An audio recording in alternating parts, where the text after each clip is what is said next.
Hello दोस्तों, मेरा नाम है आर्केड और आप देख रहे हैं एनिमी वर्ल्ड।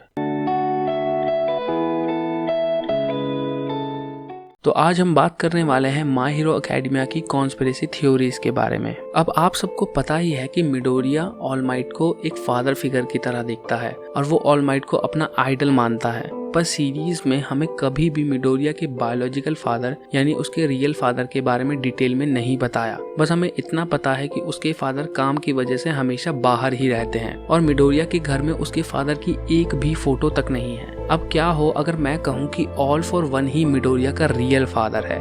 हाँ, मुझे पता है। इससे पहले आप कहो कि कैसी अपमानजनक बातें कर रहा है, ये अश्लील है ये लोंडा। तो चलिए मैं आपको डिटेल में समझाता हूँ। अब माय हीरो एकेडमिया के मंगा आर्टिस्ट जो है कोई होरुकुशी, अब प्लीज अगर नाम प्रोनाउंसिएट ढंग से ना किया हो तो माफ कर देना, वो स्टार वॉर की मूवी सीरीज के बहुत बड़े फैन हैं और माय हीरो एकेडमिया के सभी reference original star war trilogy से मिलते हैं। जैसे कि ल्यूक को एक वॉरियर ट्रेन करता है और उसके फादर का भी कुछ अता पता नहीं होता और वो फिर बाकी के ट्रेनिंग के लिए उस वॉरियर के भी मास्टर के पास जाता है, यानी कि योडा के पास। अब सेम माय हीरो एकेडमिया में भी यही होता है। मिडोरिया के फादर का कुछ पता नहीं, ऑल माइट उसे ट्रेन करता है और बाकी की ट्रेनिंग के लिए वो उसे ग्रैंड टोरेंटिनो यानी अपने भी मास्टर के पास भेज देता है। अब जब इतना कुछ सेम है तो क्यों ना हम ये भी मान ले कि जैसे स्टार वॉर्स में लास्ट में ल्यूक को पता चलता है कि डार्थ वेडर ही ल्यूक का फादर है, I am your father.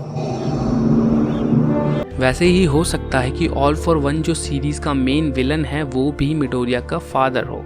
चलो इस थ्योरी को क्लियर करने के लिए एक थ्योरी और है कि ऑल फॉर वन किसी की भी कॉर्क को अब्सॉर्ब कर सकता है। तो शायद मिडोरिया कभी कॉर्कलेस था ही नहीं, उसकी कॉर्क को ऑल फॉर वन यानी उसी के फादर ने अब्सॉर्ब कर लिया। और अब ऑल फॉर वन के पास इतनी सारी कॉर्क है तो शायद उसके पास ऐसी भी कॉर्क होगी जिसमें वो किसी भी ह्यूमन की मेमोरी को चेंज कर सकता हो। तो जब ऑल फॉर वन ने मिडोरिया की कॉर्क को अब्सॉर्ब किया हो तो उसने मिडोरिया की मॉम की मेमोरी को बदल दिया हो और उनकी मेमोरी में ये डाल दिया हो कि उसके फादर हमेशा काम के लिए बाहर रहते हैं। तो अब सोचने वाली बात यह है कि तो इस डॉक्टर ने फिर झूठ क्यों बोला कि मिडोरिया कॉर्कलेस पैदा हुआ है, क्योंकि शायद ये डॉक्टर भी ऑल फॉर वन के साथ ही काम करता हो और जिस भी बच्चे की कॉर्क को ऑल फॉर वन अब्सॉर्ब कर लेता हो उनके पेरेंट्स को यही डॉक्टर बताता हो कि आपका बच्चा कॉर्कलेस ही है, क्योंकि इस डॉक्टर की अपीयरेंस और वन फॉर ऑल के फ्लैशबैक के इस डॉक्टर की अपीयरेंस एकदम सेम ही दिखती है। तो अब सवाल ये आता है कि तो फिर मिडोरिया की कॉर्क का क्या हुआ, क्योंकि स्टार्टिंग में मिडोरिया की मॉम ने बताया था कि मिडोरिया के फादर की कॉर्क फायर ब्रीथिंग है और उसकी मॉम की कॉर्क टेलीकिनेसिस है। तो मिडोरिया के पास यही दोनों पावर के कॉम्बिनेशन होने चाहिए थे। तो अब इस पर एक थ्योरी और है कि शायद ये डॉक्टर ऑल फॉर वन की हेल्प से बच्चों की कॉर्क को बदल देता था उनके बिहेवियर के हिसाब से, यानी कि बाकुगो की पावर भी एक फायर ब्रीथिंग पावर है और शायद ये मिडोरिया की पावर हो सकती है। पर इस थ्योरी में कुछ दम नहीं था क्योंकि बाकुगो की फैमिली में भी फायर ब्रीथिंग कॉर्क है।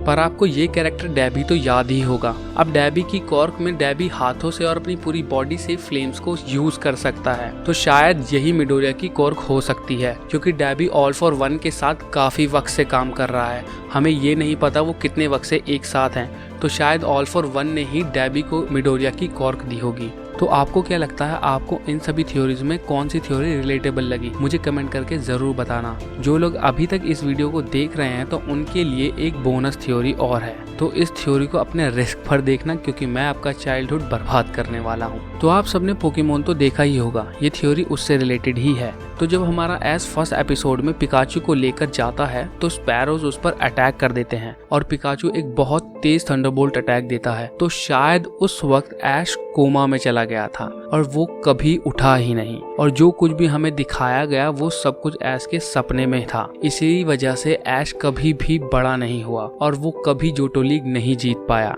मतलब लास्ट ईयर तक। पूरे 22 साल में उसने जोटो लीग पिछले साल ही जीती है। तो खैर ये थ्योरी मुझे काफी पसंद आई तो मैंने सोचा ये आपको पता होनी चाहिए। तो बस दोस्तों, अगर वीडियो पसंद आई हो तो प्लीज़ वीडियो को लाइक ज़रूर कर देना, क्योंकि आप लाइक और कमेंट करते हो तो यूट्यूब वीडियो को दूसरों को भी रिकमेंड करता है और इससे चैनल को ग्रो होने में हेल्प होती है। तो प्लीज़ इस वीडियो को ज़रूर लाइक करना और थ्योरीज़ में अगर आपको कुछ भी पसंद आया हो तो उसे कमेंट में ज़रूर बताओ और अगर आपको कुछ नई थ्योरी पता हो तो उसे भी कमेंट सेक्शन में ज़रूर बताना। कमेंट बॉक्स के दरवाजे हमेशा आप लोगों के लिए खुले हुए हैं।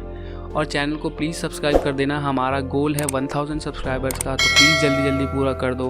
अपने दोस्तों के साथ शेयर करो यार, उन्हें भी तो पता होना चाहिए ना कि तुम कुछ थ्योरी देखते हो, एकदम detective type. So in the end, stay home, stay safe.